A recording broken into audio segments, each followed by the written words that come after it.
We're going to get started because we're real limited with time tonight. We have a special city council meeting following this meeting, so we have just about an hour to work on this special order of business for this evening. And Alderman Fisk is on her way in, so that's why we're going to go ahead and get started. We are going to, I'm going to have to limit citizens' comments tonight. So we're going to take approximately 15 minutes for citizens' comments, and then so that we can get into discussion. We have 6 people, so that's about 2.5 minutes each. And I will call the names, and then you can line up. I'll call all 6 so you'll know who you follow. Virginia Mann, Aaron, is this Crucial? Karen Strauss, Vicki Pasenko? Okay, and Alicia Kaplan, and then Susan Hodges. Those are the 6 speakers. Okay. Ready? Yes, ma'am. Okay. Virginia Mann of 3004 Normandy Place. I'm here not as a CARE volunteer because, quite frankly, I've never volunteered there. I'm here as a taxpayer and as a donor to CARE. I got involved in this topic because several people asked me due to my involvement with animal-related businesses. I'm extremely concerned with what is going on here. I believe it would be totally irresponsible for the city to move forward with its relationship with CARE. 2 outside auditors, including the highly regarded ASPCA, have raised serious concerns about the operation of this organization. Long-term volunteers whose stories have been echoed by many others, if you read the comment sections in local media, have spoken out about serious problems within the organization. 2 aldermen and staff who have investigated this issue in depth reported without hesitation and recommended that the relationship with CARE should be severed. There's a consensus that CARE has to go. The euthanasia rate is just the tip of the iceberg on the problems with this organization. They've been collecting money on behalf of the shelter while taxpayers foot most of the bill. Their mission statement with the IRS says that they're to provide for the needs of the animals at the shelter, including medical, food, and socialization, and to promote the humane treatment of animals through the education of the community, and to raise funds to provide for the medical care, including all shots and spaying and neutering, and food, as well as improvements to the shelter. That's not happening, and it hasn't been happening. They are not doing what they promised. They're not providing a comprehensive program that would be in character with our community and the care that our community has for homeless animals. They do not reflect our values. They do not reflect modern and appropriate care for homeless cats and dogs. It is a mistake to let them move forward. You have about 30 seconds. It is a mistake to let them move forward, and I am just really astounded that anyone would consider allowing them to do so. The homeless animals in Evanston have a voice. They're volunteers who, after dedicating decades of their lives and thousands of their dollars to the Evanston Animal Shelter, have come and spoken out on behalf of them. And for you to disregard the concerns that they have raised, the concerns others have raised, is irresponsible, and I hope that you will reconsider moving forward with CARE. Thank you. Thank you. Aaron? Erin Crucial, I'm at 716 Brummel. I was one of the original CARE volunteers, one of the original board members. We were formed to help care for the animals at the Evanston Animal Shelter.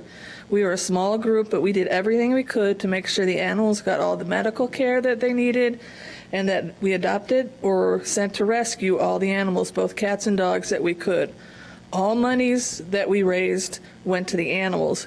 If we would have had the money that CARE has now, we would have been able to fund low-cost spay-neuters, community education, outreach to help the elderly keep their animals, and much more. We would never have dreamed of sitting on 13 times our operating expenses. We that were on the board always tried to listen to all volunteers, and we had yearly elections that were open to anyone that wanted to serve on the board. All volunteers were welcome as long as they never did anything harmful to animals. Volunteers were never told that they were no longer welcome at the shelter if they disagreed with things the board was doing. We encouraged volunteers that had new ideas. We were all there for the animals. We never felt that the funds donated to CARE instead of the Evanston Animal Shelter were going to be spent any differently. All monies went to the animals. I left CARE because I moved to California. When I came back, I was told that I was not welcome at the Evanston Animal Shelter, even though I had run a municipal shelter's volunteer program while in California, as well as started an on-site spay-neuter clinic while I was there. I am saddened by what CARE has become. Thank you. Karen?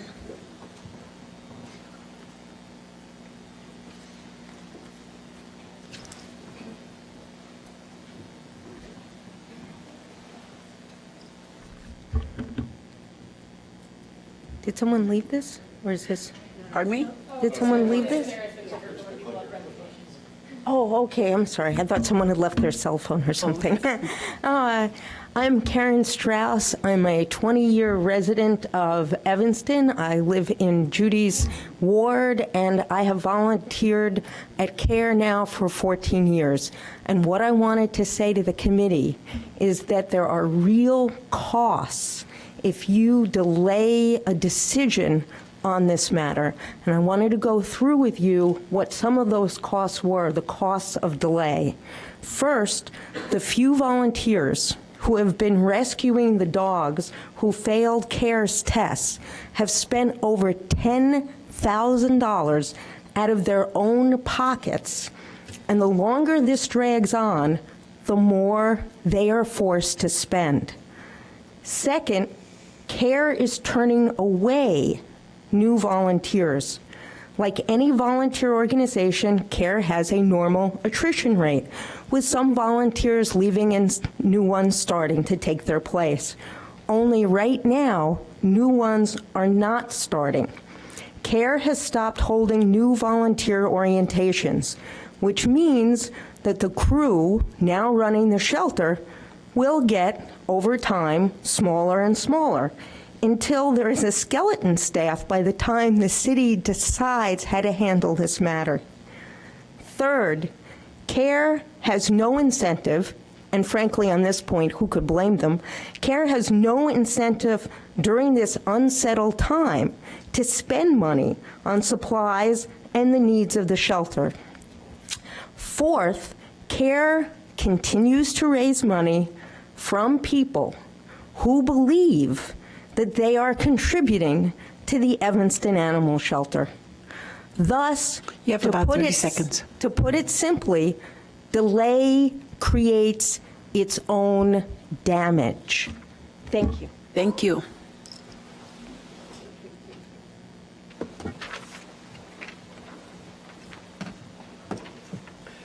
You, Alicia? Elisa Kaplan, yes. And you have Vicky's time as well? I have Vicky's Okay. time, and I believe Susan's time at all. Okay, all right, thank you. But this won't be long. We continue to be concerned about the very different goals that CARE and the City of Evanston appear to have for the animal shelter. We believe this will continue to cause conflicts over almost every issue involved in running the shelter, in animal care, use of funds, adoption practices, everything. If CARE does stay, however, certain provisions of this new agreement we believe are absolutely essential. First, the Evanston Animal Shelter Fund.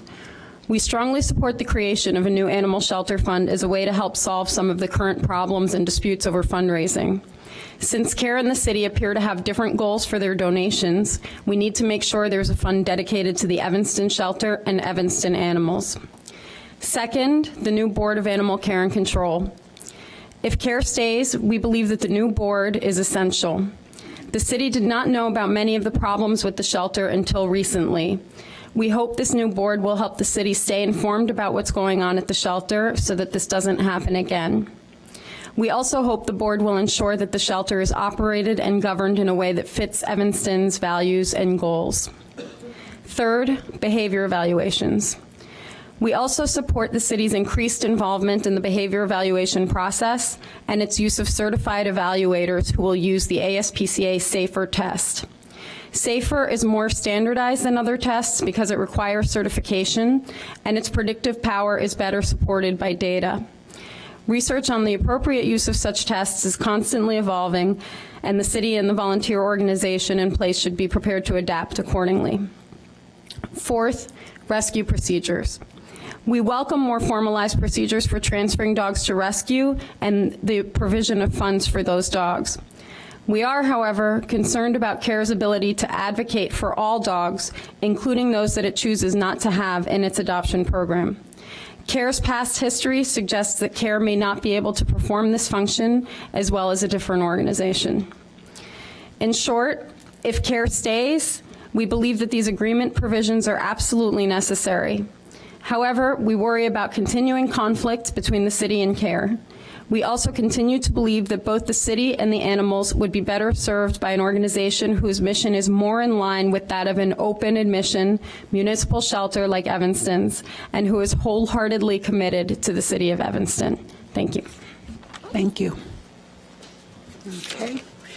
That is the last speaker that I have listed on my list.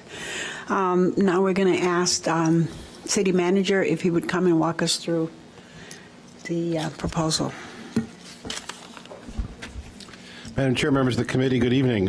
Starting on page 2 of your packet is a communication from me regarding some work that the staff has done over the last couple of weeks.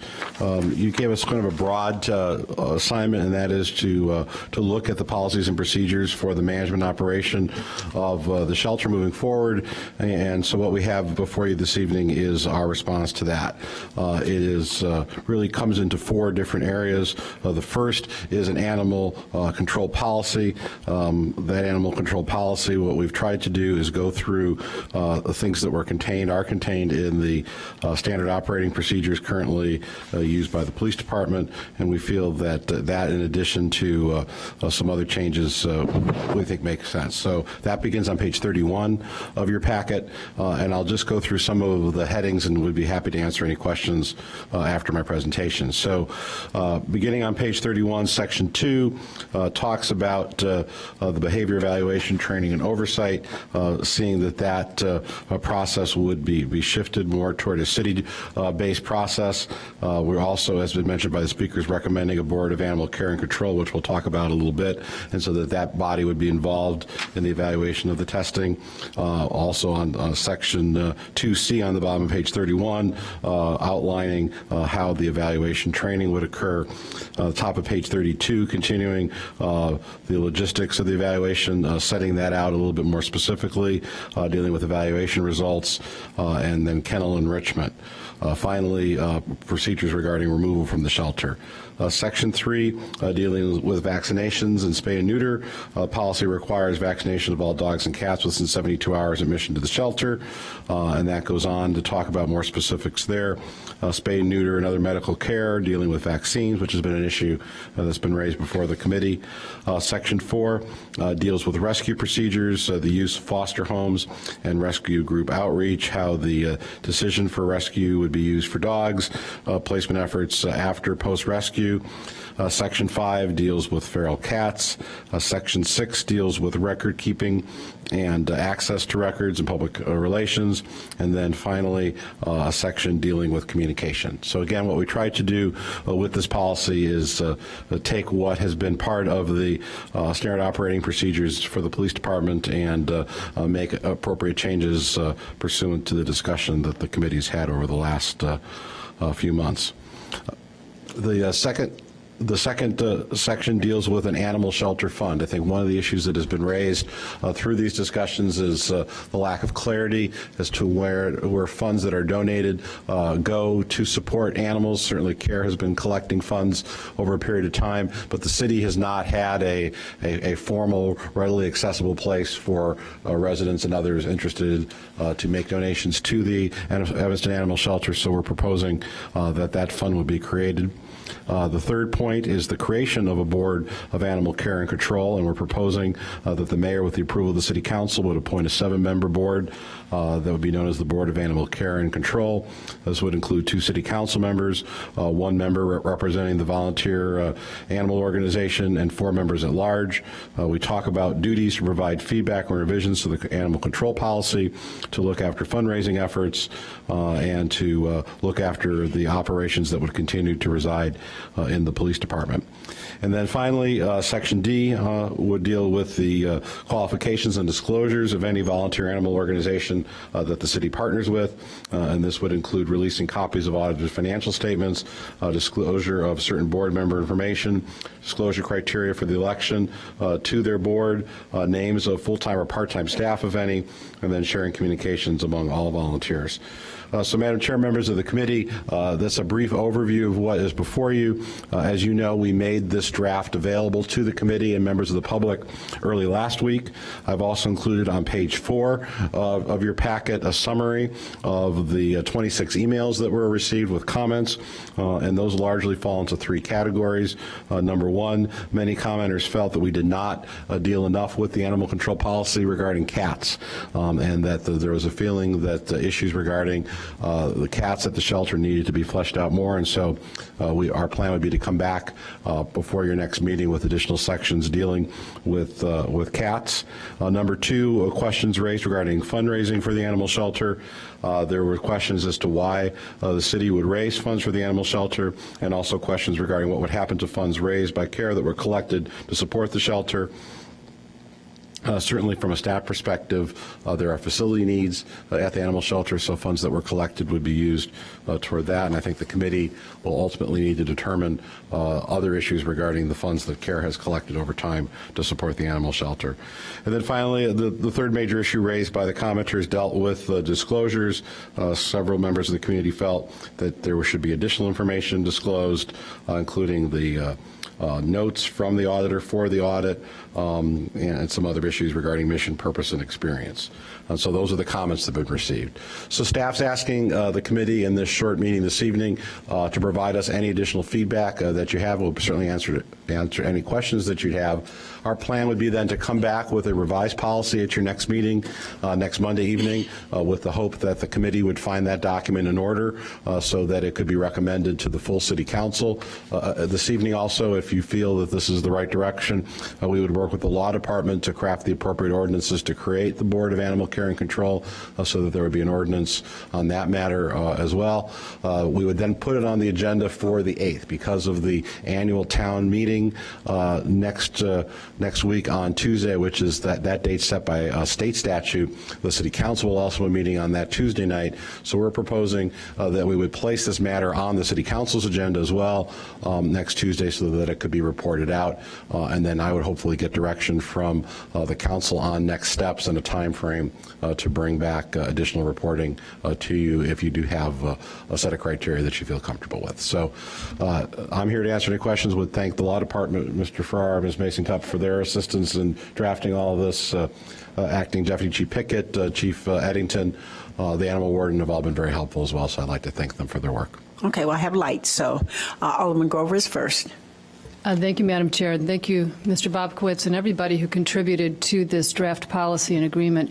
It is exactly what I had envisioned as the direction that I wanted us to head into, which was to really be much more explicit in our expectations for the operations of the shelter and the role of the volunteer agency, our volunteer partner in this. I'm grateful for all the feedback that we've gotten and that's been incorporated into this draft, with more comments, I think, specifically as to cats and the funds, and we can talk about this. But I think I want to make clear that in my mind this is not about CARE. It's first and foremost about operations at the shelter and filling in this big missing piece of our puzzle, which was what do we do there? What role does everyone play? And are the practices at the shelter reflective of both best practices and community values? And this policy gets us there, I think. This is our first time that we've really grappled with it in this way, and I think it's a really good product. so that we can find then the right volunteer agency. And I don't know if the volunteer agency that we've engaged at this point has the capacity and the leadership to help us achieve our goals in the way of best practices for shelter operations. But I'm thinking that there are so many terms of this policy that I would consider non-negotiable. Absolutely. And too important to compromise on even. So with that understanding, I'd want to send this to the city manager to negotiate with CARE, and if CARE decides that it doesn't have an interest or capacity to operate under the terms that we would propose, then we would turn it around and issue an RFP for a successor agency to operate at the shelter. But in the meantime, for an issue that has generated so much passion and so much hyperbole, frankly, we're going in the right direction now, finally, it feels like, and the shelter will be on better footing 6 months from now than it is. There will be some difficult transition as we figure out how we're going to apply these terms and what these practices mean for our animals and the staff at the shelter. But I think this is a great start and exactly what I envisioned when I suggested that we, Take this route. yeah. Okay. So thank you. Thank you. Alderman Burris. Hi, Ms. Rockowitz. Thank you for putting this together along with the Law Department. Could you share with us and the public if you've received any response from CARE regarding these changes we're thinking about? And I wasn't sure if we didn't hear any from any board members from CARE, and I'm wondering if we have any board members in attendance this evening.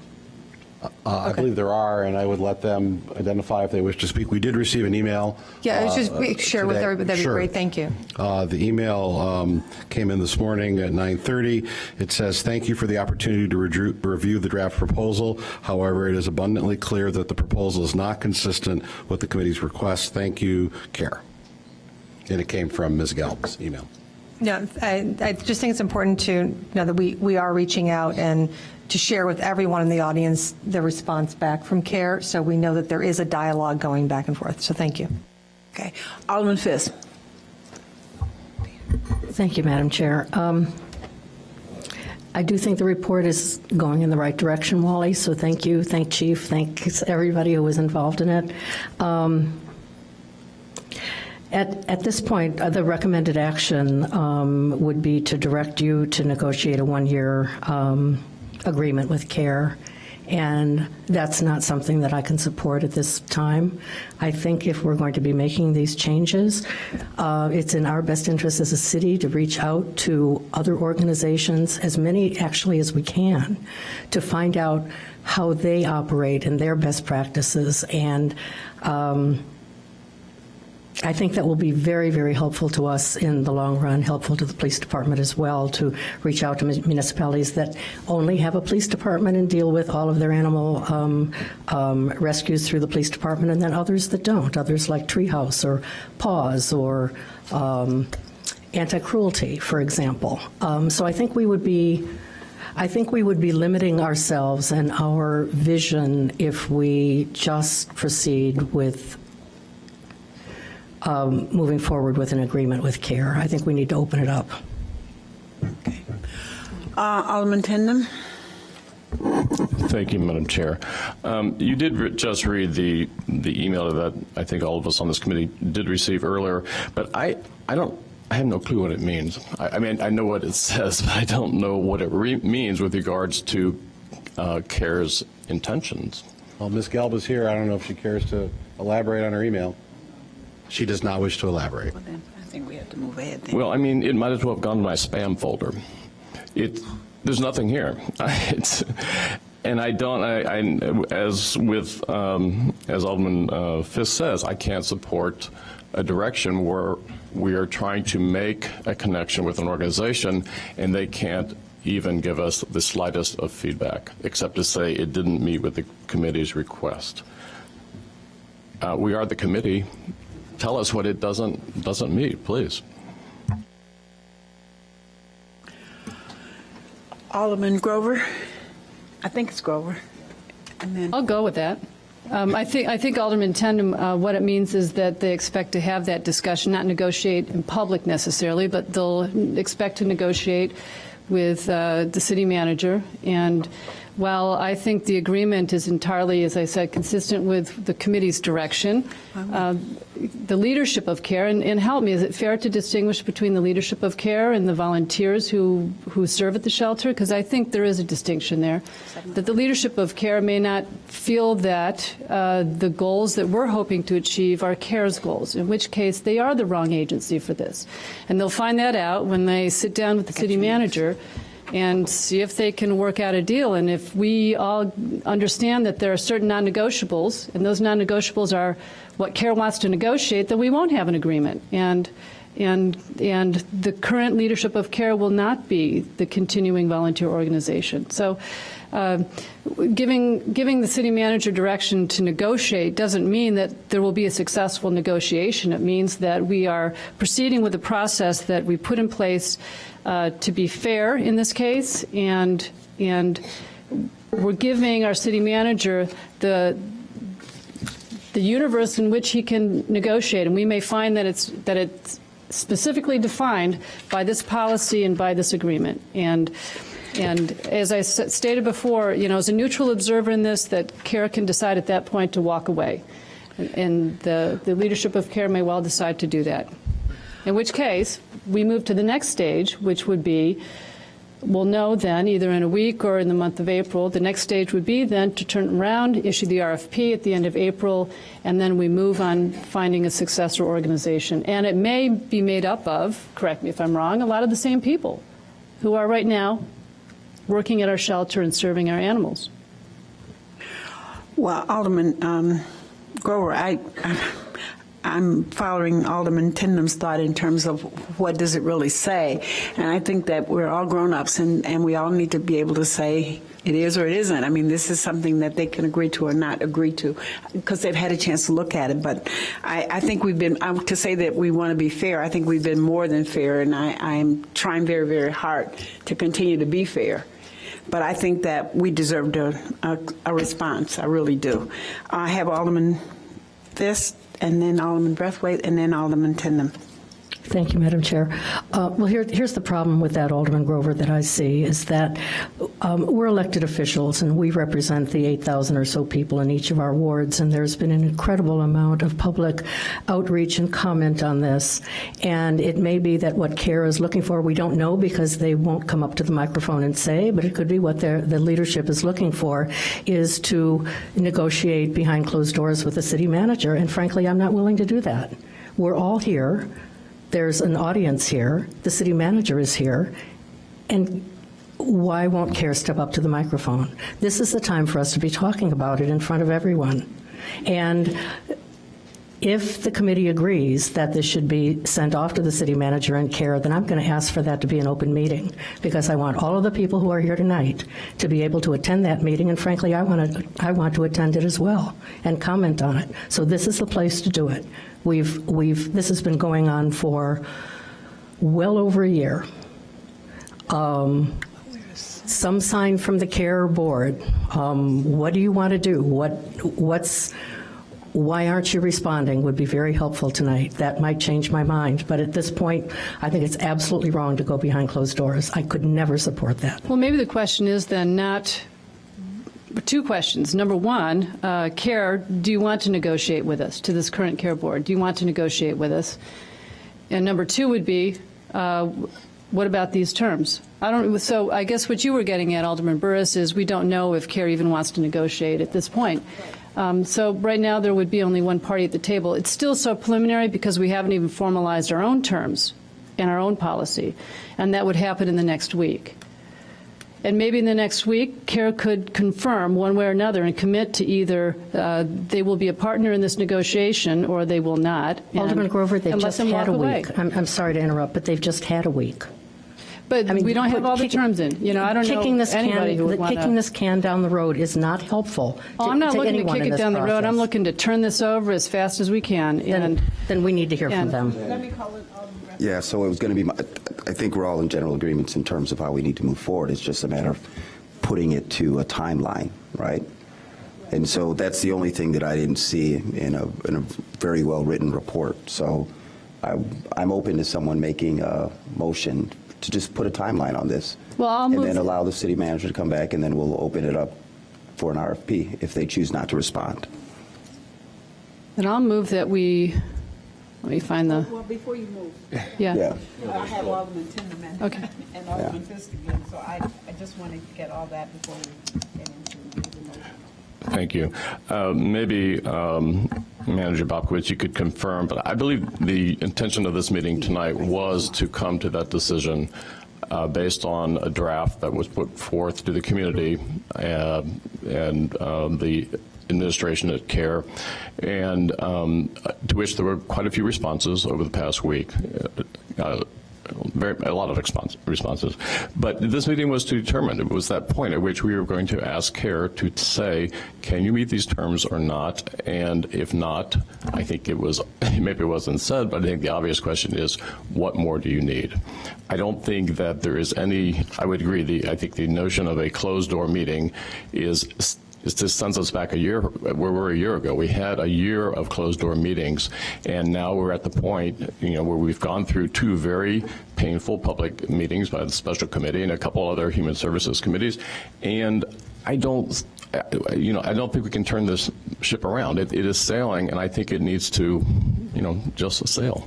And if I may, Alderman Holmes answered Alderman Tennum's question.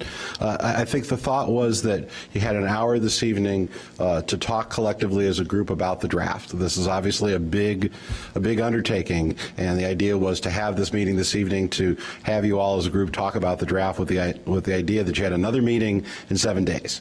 So I guess my expectation was that you would provide some direction on the issues that were raised tonight. The 3 regarding CATS, regarding the fundraising, and regarding the qualifications.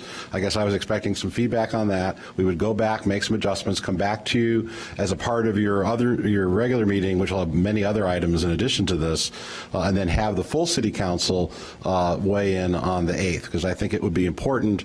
My recommendation to the committee would be to have the full City Council weigh in on this before directing me to do anything further because of the import of the issue.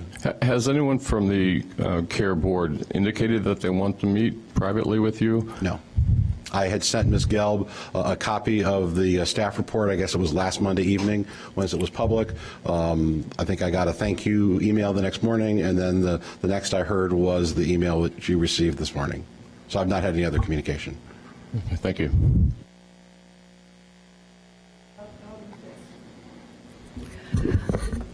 If we do go ahead tonight and approve Wally to negotiate with CARE, there's some other things that I want to make sure that are in there, especially concerning the money and what money they're willing to devote to improvements at the Evanston Animal Shelter.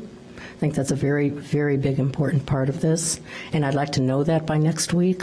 If you do meet with them during this week, I don't know what the recommendation, Alderman Grover, that that you're making, but that is a very, very important part of this. And again, Alderman Fisk, members of the committee, my recommendation to you as a committee is to package up whatever you think is appropriate and send it to the City Council. And at that point, direct me as the full body to do whatever you believe is appropriate. So if you'd like, we can add whatever other issues you'd like to raise this evening. We can add that to the revision that you would then see a week from tonight.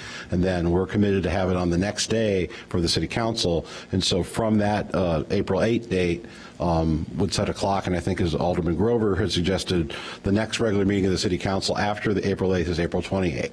So that it would make sense then for me to come back to the full council on April 28th and say either this has been success or it's not been success in order to keep moving. I agree with the members of the committee who've said it's important to keep this process moving forward. I agree 100%. But you understand that the process is not moving forward if we can't get any kind of response from the organization that we're supposed to be partnering with. And Alderman Fisk and members of the committee, I think that given the long relationship we have with CARE, that it's appropriate that once the full council has provided direction and has endorsed whatever document, we're talking another week. I think that we had the committee act previously. The full council had other ideas, sent it back. I just think that from a process perspective, given we're talking 7 or 8 days, that it would make sense to go back to the full council first. Okay, But then- it's up to, I mean, this committee can direct. Then please tell me what you would be doing during this next week. What I specifically? would be preparing a new draft of these documents, so we would Now- prepare, and anything will else you- that's suggested. And will you be meeting with CARE? I had not planned to, because I thought, my sense is that it would be appropriate to go to CARE with the desires of the full Evanston City Council and act as the full council's representative to say, this is what I've been directed to talk with you about by the full council. Okay. Okay. And again, it's difficult to basically, I don't mean to correct the committee, but again, my recommendation as your city manager is this is too important to have this just come from this committee, that it really needs to come with the committee's recommendation to the full city council. Well, I understood that we'd make a recommendation that would go to the council, so that's not a question. We understand that, I think. Alderman Grover? While you then, city manager, incorporate additional language on the CAT policies and procedures. And Fundraising. The fundraising, let's discuss that. And the additional disclosures about the volunteer animal organization, incorporate all that. I think that would be fine with the committee. Could we also then please ask CARE or require CARE to give us a letter of intent to engage within the next week, so that by Monday we know whether or not CARE is in the game or not? Okay. Right. And let's just And perhaps give them that 1 then week. addresses Alderman Fisk's The CARE concerns. board, give them 1 week to give us a letter of intent to engage on this. And if not, then what we're doing is we're revising the policy for an RFP for someone else. And then the full council, we'll agendize the issue for the council meeting, which will be posted Right. prior to this meeting broadly enough, Alderman Fisk, I think, then to, if that's the case, and if CARE's not interested in proceeding, then the full council can act on that information, either direct me to talk with them anyway, or say if they've indicated they don't want to be talked to, then we can move forward with other plans. And could that, Alderman Fisk, would it satisfy in terms of writing the letter to ask if they want to be engaged, that it would be appropriate at that time to mention that there would be some concerns about the funds that they have, so that they would know where we stand with that? Well, I think we need to be more specific than just a concern about the funds. We need to know exactly how much of the funds are Well, going you to be. can state it the way you want, but I mean, I think that it would be better in the letter than having it go into the document. I don't think it's appropriate to put it in the document because it wouldn't apply to other volunteer organizations. Well, there's other language that's specific to CARE on the document, and I think it could go into the document. If we go out for an RFP, that's going to be rewritten anyway. So I think it's more appropriate for it to appear on the document. Okay.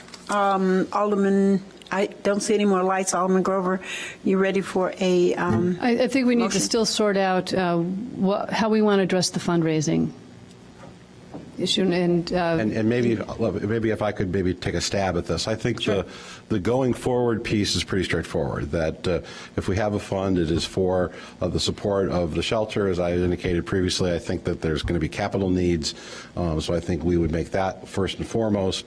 But I think the larger question is the money that's been raised by CARE in the name of supporting the Evanston Animal Shelter. It's a nonprofit organization. People can give money to nonprofit organizations if they like. I don't believe that we have the ability to take that back or to go to CARE and to retrieve that funds. But the reality is that all of their documents that have created the organization all clearly say that it was created to support the Evanston Animal Shelter. So if $1 million was raised to support the Evanston Animal Shelter and they're no longer affiliated with the Evanston Animal Shelter, I think the question for the council is what kind of additional dialogue is required for CARE then to move forward outside of Evanston and use money that was raised in the name of Evanston Animal Shelter to then operate elsewhere. Because my sense, given the facts that we've gone through over the last several weeks, is that perhaps CARE has another plan.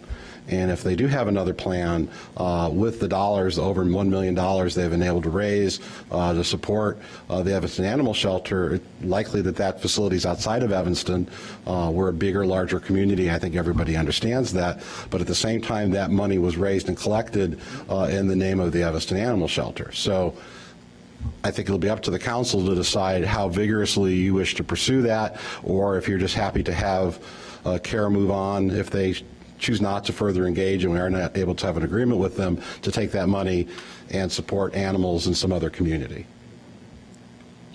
Alderman Fisk and Alderman Tindem and Alderman Grover, I believe in that order. Yeah, thank you. It's absolutely critical to me that if CARE remains, that a sizable amount of that money go to rebuilding and improving the shelter. I mean, that was the intention in 2007. It was the basis upon which a lot of residents from the city of Evanston gave the money to CARE. If they decide not to do that, they're going to have to explain to the residents of the city of Evanston why they're not doing that, and that will be their charge if we have no control over recouping those funds. I would like to see in the agreement a little bit more specifics about how the rescue team is going to work, how, if CARE remains, how they're going to work side by side. My understanding is that the rescue team right now has spent over $10,000. I think that was the testimony or the citizen comment tonight, over $10,000 on dogs that CARE recommended for euthanization that are now in foster care or have been adopted. And I want to know how that money is going to be reimbursed, because I think that's where volunteers, and what we always try to encourage people in Evanston to do, is step up and take ownership for the city and help out where you can. And these are people who really did do that, I think, at great personal risk. And I'm proud that they did that. But I would like to see what we can do to negotiate repayment to them, and whether that's CARE repaying them or the city repaying them. I think it's most appropriate for CARE to fund those rescue efforts if that's the way we're going to move forward. So I'd like to see that in the agreement as well. I'm sorry, Alderman, I know Alderman Tindem, but I think Alderman Burris is before you. Great. Mr. Bobkowitz, and I'm not sure if Mr. Farrar has already done this, if we've reached out to the IRS or consulted an attorney that specializes in philanthropic issues, because as Alderman Fisk was talking about what the CARE should or shouldn't do with their money, the city of Evanston really has no control over that. It's very much of a legal issue. And over the course of the last several years, many donors are concerned about how their donations have been spent to places where they've given gifts. And there's specific ways that if you say you're using a gift for X and you do not use a gift for X, you can be sued in that regard. So it may be something to look into, and if how the 501c3 is structured and what they're saying they're doing, and they've gotten money through that. I think it's just something really to look at, because if they have to disband because their mission is no longer Evanston-based, then what do they do with that? So just with my other hat world, it's something that comes up occasionally in the literature that I read. So. Madam Chair, members of the committee, Grant Farrar, Corporation Counsel. Alderman Burris, I have looked at that issue preliminarily, and under the IRS regulations, it's quite clear that the organization itself is the port of call relative to how it collects, how it represents its use of funds, how it represents the expenditure of those funds, how it apportions those funds, how it reports those funds. We've done some work in terms of getting the charitable profile through the Bright Star organization. We've looked at the tax returns, but really in terms of the one-on-one interface between a donation with an organization, that is between the individual donor and the organization itself. There are no specific agreements or documents that the city ever executed with CARE on that issue. So there are, and again, the 501c3 regs and the IRS pubs that speak to this are quite clear that any donor upon demand can inspect the books, and the treasurer of the organization has to make those available for reasonable time of inspection. Right, and I just want to follow up. I realize it's not with the city. I'm just putting out there for public of many people that have donated said they've donated, if they want to band together and bring something against CARE as a group of donors, that's an option. I think that would have more standing. Right, that has certainly. no, I don't think that we can do it because we haven't given the money. But as we're talking about where the money can, what they can do with the money, what they can't do with the money, it's something to look into because donors do have strong rights over what they give to, and that's being used properly. So that's my point. Alderman Tindem and then Alderman Grover. Thank you. Another question related to that would be, would it be appropriate to contact the Attorney General's office, Lisa Madigan's office, to get a sense of whether CARE was in fact representing itself properly to potential donors and donors? It seems to me that the IRS is going to have a little interest in this, but it might be a matter of how CARE has promoted itself and how involved they were in soliciting specifically Evanston donors with the intention, or at least with the understanding that this was going to the Evanston Animal Shelter. Okay. Alderman Grover. I think my first question was covered by Alderman Burris about the 501c, that's legal responsibilities for funds raised here. And then Alderman Fisk, you suggested that we should add into this agreement and policy provisions addressing how CARE would work with rescue organizations. Did you mean any volunteer organization? Because we're drafting a policy. What I said was the rescue team. With the rescue team. So the rescue team that's specifically spelled out in the agreement, not other rescue Right, organizations. but not specific to CARE. Are you right? I mean, it would CARE, be I mean, as according to that, if we have a rescue team working with the animal warden. I was just thinking as to any volunteer organization that would operate in our shelter, we'd want to spell out in the policy how they would work with the rescue group, right? Yes. Is that what you were getting Right. at? Well, So- that's part of how the operating procedure of the shelter itself. Yes. But what we would end up, what's pretty much spelled out, is that you would have a rescue team operating with the animal warden who would oversee the entire operations of the shelter, but also having CARE working side by side, and that's what needs to be spelled out. Because if you have Not CARE, only CARE, but it would be any organization. Any organization. right, it would be any organization. So let's just call it the volunteer organization. Right. And great, those are great provisions. Well, you've really got to specify the rescue team. The problem that I've got with that is that sort of says, okay, well, CARE, you can operate the way you want to. You're a private organization. You can accept the dogs you want to accept, and you can not accept the dogs you don't want to accept. Those are the dogs that they have been recommending for euthanasia. And here's another group who's going to step up and take those dogs that CARE doesn't want to accept into its program and reach out to rescues, place them in foster care, do all of the hard work associated with those dogs. And if that's the case, if we're allowing CARE just to operate on its own basis of saying, this is the organization that we are, these are the animals that we want to accept into our organization, the ones that we don't, Evanston, your rescue team and your animal warden are going to have to deal with them. How are these people going to work together in the shelter? That's all I'm saying. I guess my question was not about the actual procedures. My question was about, did you want the provision specific to CARE, or did you want the provisions just specific to a volunteer organization? Right, and I understand what you're saying, and then that would be creating basically two volunteer organizations at our shelter. No.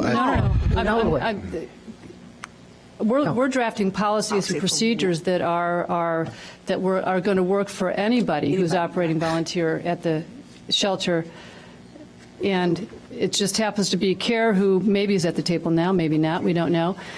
So I just want to make sure that the policies we're writing are generic as to a volunteer organization, and don't specify CARE, because And that's fine. That's part of what makes this confusing to deal with this particular document. Is right. that I'm not hung up on the CARE thing, though. Is that I understand, and I agree with you. I agree with you on that. Okay. But it's difficult in this particular document because the document is sort of focused on CARE. There's the undercurrent is CARE in the document, and how is this all going to work? And I think we have to tell our animal warden how that's going to work.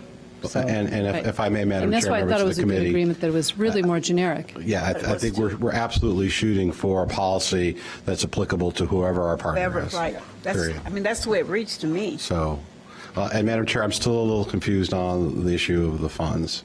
So is it the committee's desire that we come up with a package of recommendations at your next meeting? I'd heard issues regarding a letter to the Attorney General raising questions regarding the IRS, or do we just leave it be? Could I ask a question? And let private donors raise issues if they choose to raise issues? Okay, I think I have, I'm trying to get my head clear on it. I see it as separate. Okay. For me, it's a separate issue, and I think we ought to get through the document. Okay. And then if we want to deal with the funds, then we have a separate, document for that as well. I don't know how anybody else feels about it, but we can't mix it. We can't tell them what to do as a private, not-for-profit. I think we clearly understand that. If we have concerns about it, we can certainly, list those and get those shared with the council when we make a recommendation, but it's not a part of this document. I agree. I think that's that's the way right. I'm hearing it. Okay. Okay? Okay, I ask a Alderman, question now? go ahead. I Okay. have you. Thanks.